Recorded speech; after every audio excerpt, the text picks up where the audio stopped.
Chapter 2. At the time, the introduction to a two-dimensional drawing had been kinda well. I guess cute.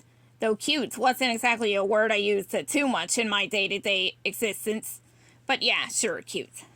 Nice to meet you, fictional character, but now trying to explain to you what I understand about that moment. What I know now compared to what I knew then. I didn't know, for example, that when Mr. Drew smiled, he had to look close at the corner. You had to look close at his eyes to look for a small crinkle in the corner. Every artist knows that crinkle. It makes for a more authentic-looking smile. But I really wasn't an artist yet. Not then. I didn't know what was missing. I didn't know either that an introduction could have so much meaning. That at a party, the way someone shook your hand or said their name, or even the way Mr. Drew introduced me to people. I didn't know then that it was all a kind of code, something to decipher. I wish I had known right then to see that Mr. Drew had been waiting for a realization from me. Something to click inside and all come together, watching me carefully. "Hi there, Bendy," I said, playing along. Mr. Drew laughed and put the picture down. "So you really don't know him, do you?" he asked. I shook my head no, because I didn't. "That's unfortunate," said Mr. Drew, but more to himself than me. That much I recognized, so I didn't say anything. The thing is, Mr. Drew thought I should know who Bendy was, and I bet a lot of folks that ask themselves the same thing. Why didn't I know? After all, he was in those little short movies before the feature-length movie. There he was on soup cans. The little devil sold war bonds, for crying out loud. I know. And it's not like I hadn't seen him before. Like I wrote earlier, I did have this feeling of recognition, so it wasn't that. It's just, when you're on the Lower East Side growing up, going to school, then dropping out to make money, when your experience of movies is Don Miller holding open the back door of the cinema for you. You just don't see cartoons as much as the average kid. If Bendy was still running a comic strip by the time I started drawing, that would have been different. Those were my whole world. It wasn't anyone's fault. It was being poor's fault. It was trying to do right by my mom, working 12 hours a day.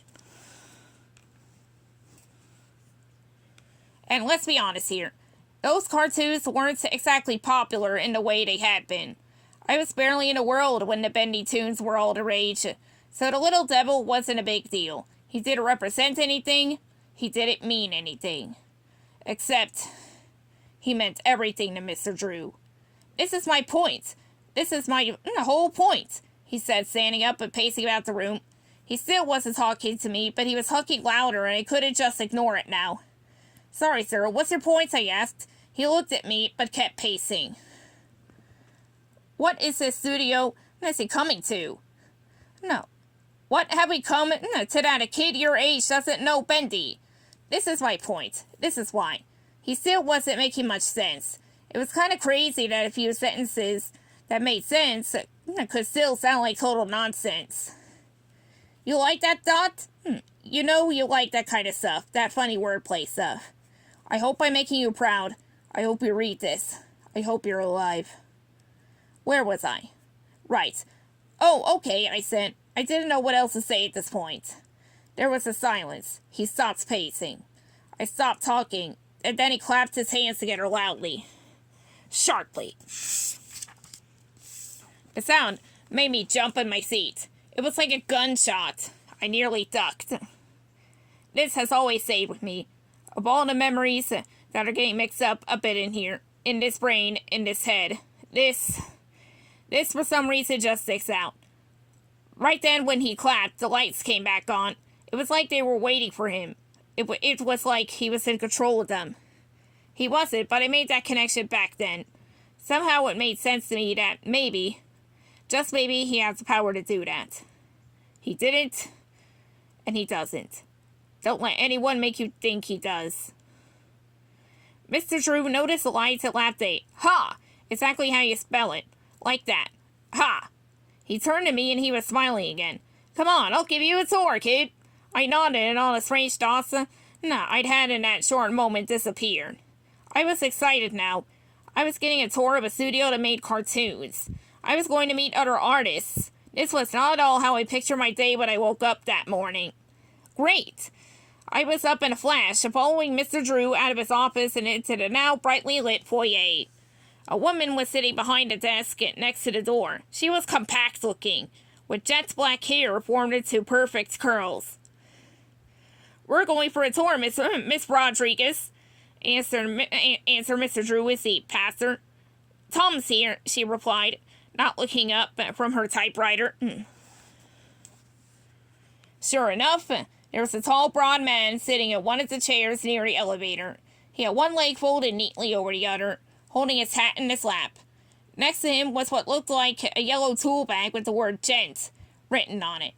I glanced up at Mr. Drew and saw his smile flicker, kind of like how lights do before they go out. Then it grew larger, and he pointed at the man and said, "Tommy Connor?" It wasn't a question. The man stood, picking up a long, narrow cardboard tube that had been sitting beside him on the chair.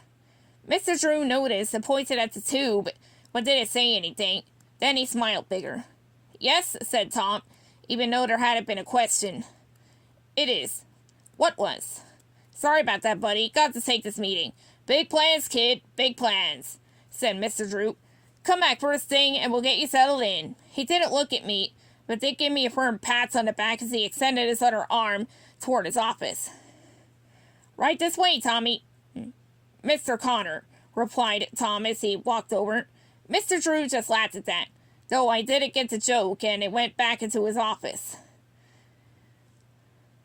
closing the door behind him. I was alone then. I walked up to the secretary. She didn't look at me. I didn't expect her to at this point. I also didn't know what to say.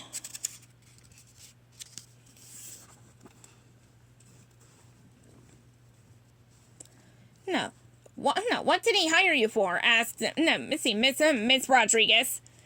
"A gopher, maybe. An artist," he said. I'd be in the art department. I wasn't so sure anymore what exactly my job was going to be." Miss Rodriguez stopped typing and leaned back. Looking down at her desk, she pulled open a drawer and grabbed a thick envelope full of papers. Finally, she looked at me as she handed it my way. "Fill these out. Bring them with you tomorrow. Come by at 9 a.m. and check in with Mrs. Miller downstairs in the lobby." I took the paper and nodded. "Thanks." Miss Rodriguez looked at me for a moment longer, like maybe she wanted to say something, but she didn't. She just went back to typing. I didn't go home right away. First, I had to see Mr. Schwartz. Let him know the delivery was made and Mr. Drew was pleased with the suit. Then I had to quit. Which, well, didn't go too great, but I didn't really care how red in the face Mr. Schwartz got, or how hard he pointed his finger at me. I was going to work tomorrow morning at Joey Drew Studios, and no one was going to stop me. The only thing that scared me was Mr. Schwartz might take it out on Ma. Might fire her, but he didn't. Ma was too good. I wished that sometimes she could just start a shop of her own. Well, maybe now. Maybe when I was earning enough.